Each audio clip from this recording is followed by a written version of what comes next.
नमस्कार, तुम्ही पाहतात अपडेट कट्टा. शासन सेवेतून निवृत्त झालेल्या निवृत्तीवेतनधारक कर्मचाऱ्यांसाठी अत्यंत महत्त्वाचा असा निर्णय शासनाकडून घेण्यात आला आहे. आता काय निर्णय घेण्यात आला आहे या संदर्भात सविस्तर माहिती जाणून घेऊ. त्यापूर्वी तुम्ही जर शासकीय कर्मचारी निवृत्तीवेतनधारक असाल किंवा तुमच्या कुटुंबातील कोणी सदस्य निवृत्तीवेतनधारक असेल तर त्यांच्यापर्यंत ही माहिती नक्की पोहोचवा आणि व्हिडिओ शेवटपर्यंत नक्की पहा. चला तर मग शासनाने काय सेवानिवृत्त कर्मचाऱ्यांसाठी महत्त्वाचा निर्णय घेतला आहे तो समजून घेऊ. ज्याविषयीचा शासन निर्णय शासनाने निर्गमित केला आहे आणि या शासन निर्णयाद्वारे जे सेवानिवृत्त कर्मचारी आहेत त्यांना नवीन फॉर्मॅटमध्ये ID कार्ड दिलं जाणार आहे. आणि हेच कोणत्या प्रकारचं ID कार्ड असणार आहे, या ID कार्डमुळं नेमकं सेवानिवृत्त कर्मचाऱ्यांना काय फायदा याचा होणार आहे याविषयी सविस्तर माहिती समजून घेऊ. त्यासाठी शेवटपर्यंत हा रिपोर्ट पहा, ज्यामध्ये शासनाकडून एक शासन निर्णय निर्गमित केला आहे, ज्यामध्ये शासन सेवेत असताना शासकीय कर्मचाऱ्यांना ओळखपत्र देण्यात येतात आणि शासन सेवेतून निवृत्त झाल्यानंतर जे आहे त्यांना मान सन्मानाची वागणूक मिळावी. कोणत्याही शासकीय कार्यालयात गेल्यानंतर त्यांना तेथे योग्य ती वागणूक दिली जावी सन्मानपूर्वक, जसे की रेल्वेत, बँकात किंवा जिल्हा रुग्णालयात किंवा इतर ठिकाणी ज्यावेळेस ते जातील त्यावेळेस त्यांना सन्मानाची वागणूक मिळावी या दृष्टीने हे ओळखपत्र देण्यात येणार आहे.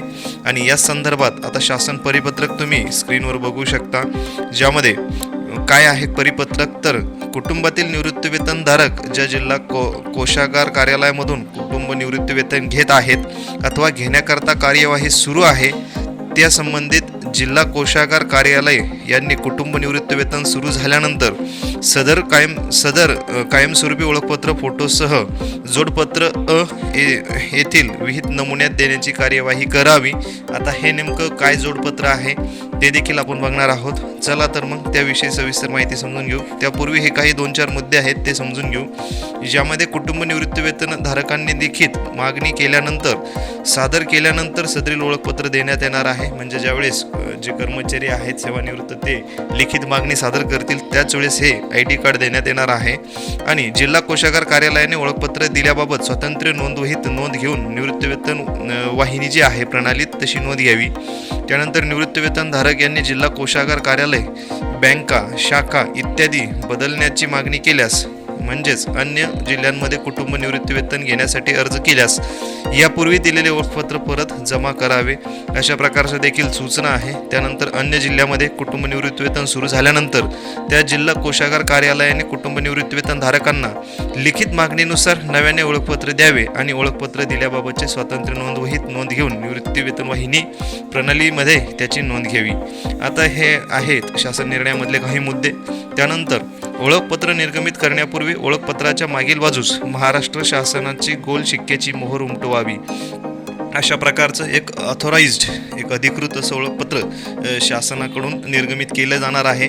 आता याचा नेमकं कोणता फॉर्मॅट आहे तो देखील तुम्ही स्क्रीनवर बघू शकता. महाराष्ट्र शासन आणि एकंदरीत असं ID कार्ड आहे, ज्यामध्ये कुटुंब निवृत्तीवेतन धारकाचे नाव, त्यानंतर PPO नंबर अशा प्रकारचं, आणि त्यानंतर जे आहे कुटुंबासाठी देखील हे ID कार्ड वापरण्यात येणार आहे. त्यामुळे येथे आपण बघू शकता मयत निवृत्तीवेतन धारकाचे नाव व सेवानिवृत्तीचे वेळ, साधारणतः पद, मयत निवृत्तीवेतन धारकासोबतचे नाते, म्हणजे हे जे कार्ड आहे ते जे आहेत मयत जे आपले कर्मचारी असतील त्यांचे कुटुंब निवृत्तीवेतन जे घेत असतात त्यांच्यासाठी देखील हे कार्ड अत्यंत महत्त्वाचं असणार आहे. हे ID कार्ड घेणं गरजेचं आहे. अशा प्रकारचे सर्व हितंभूत माहिती यामध्ये दिलेली आहे. आता याबद्दल आपल्याला काही अडचण आली, काही शंका असेल तर कमेंटमध्ये कमेंट नक्की करा. आणि आपणही सेवानिवृत्त शासकीय कर्मचारी असाल तर अशाच नवनवीन अपडेटसाठी चॅनलला सबस्क्राईब करा आणि व्हिडिओ आवडल्यास आपल्या सहकाऱ्यांपर्यंत नक्की पोहोचवा. धन्यवाद.